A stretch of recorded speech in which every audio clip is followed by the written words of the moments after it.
बच्चों, कल हमने पढ़ा था पदार्थ किसे कहते हैं और पदार्थ के कणों के गुण हम पढ़ रहे थे, जिसमें से पहला गुण हमने पढ़ लिया था। पहला गुण था पदार्थ के कण बहुत छोटे होते हैं, जिसको हमने एक उदाहरण से समझा था। आज हम पदार्थ के कणों का दूसरा गुण पढ़ेंगे। क्या है वो? पदार्थ के कणों के बीच रिक्त स्थान होता है।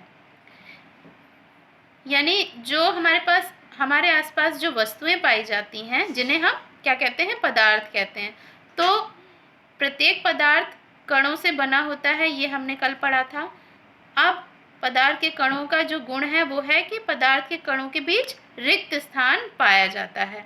अब इसको हम कैसे समझें? ये बात तो हमने पढ़ ली कि पदार्थ के जो कण होते हैं उनके बीच रिक्त स्थान पाया जाता है, लेकिन इसको हम समझने के लिए एक उदाहरण लेते हैं। बच्चों, जब हम शरबत बनाते हैं तो क्या करते हैं? पानी लेते हैं और उसमें चीनी घोलते हैं। तो वही उदाहरण हम लेंगे। हम क्या करेंगे? 200 ml हम पानी लेते हैं और उसमें 2 चम्मच चीनी या शक्कर डालकर घोलते हैं। तो क्या होता है, जब चीनी घुल जाती है तो हम देखते हैं जो पानी की मात्रा है, हमने 200 ml ली थी और चीनी घुलने के बाद भी 2 चम्मच चीनी घुलने के बाद भी वो मात्रा 200 ml ही रहती है। जबकि होना क्या चाहिए था? 200 ml पानी की मात्रा में जब चीनी डालेंगे तो वो बढ़ जानी चाहिए थी, लेकिन ऐसा नहीं होता, पानी की मात्रा उतनी ही रहती है। तो इसका कारण क्या है? होता क्या है, जो चीनी के कण हैं वो पानी के कणों के बीच जो रिक्त स्थान पाया जाता है उसमें वो समावेशित हो जाते हैं। तो इससे पता चलता है कि प्रत्येक पदार्थ, जैसे कि यहाँ पर हमने पानी लिया है, द्रव है, उसके कणों के बीच भी रिक्त स्थान पाया जाता है और चीनी के जो कण हैं उन रिक्त स्थानों में समावेशित हो जाते हैं, जिसके कारण पानी की मात्रा बढ़ती नहीं है।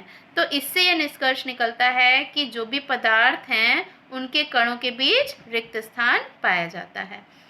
अब हमें पता है 3 प्रकार के पदार्थ होते हैं, हमने पिछली क्लासेस में पढ़ा है। कौन कौन से? ठोस, द्रव और गैस। तो जो ठोस पदार्थ हैं उनके कणों के बीच सबसे कम रिक्त स्थान पाया जाता है या ना के बराबर रिक्त स्थान पाया जाता है।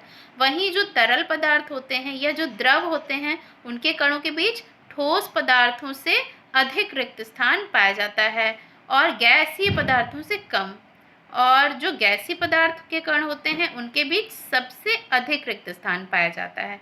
ये देखिए, मैंने यहाँ पर चित्र बनाया है। ये एक ठोस पदार्थ का एक अणु लिया है। तो इसमें जो कण हैं, देखिए ठोस पदार्थ के अणु में जो कण हैं ये बहुत ही सटे सटे दिखाए हैं मैंने। क्यों? क्योंकि इनके कणों के बीच रिक्त स्थान बहुत कम होता है, इसलिए बहुत पास पास दिखाए गए हैं। वहीं जो द्रव पदार्थ है उसका एक अणु लिया है, उसमें देखिए जो कण हैं इनके बीच ठोस की तुलना में अधिक रिक्त स्थान है और गैस की तुलना में कम रिक्त स्थान है। और इधर ये हमने लिया है गैसीय पदार्थ का एक अणु, जिसमें सबसे अधिक रिक्त स्थान पाया जा रहा है। ये देखिए, सबसे अधिक रिक्त स्थान किसमें है? गैसीय पदार्थ में। इस प्रकार हम देख सकते हैं ठोस में सबसे कम रिक्त स्थान होता है, द्रव पदार्थ के जो कण होते हैं उनके बीच ठोस से अधिक रिक्त स्थान होता है और गैसीय पदार्थ के कणों के बीच सबसे अधिक रिक्त स्थान पाया जाता है।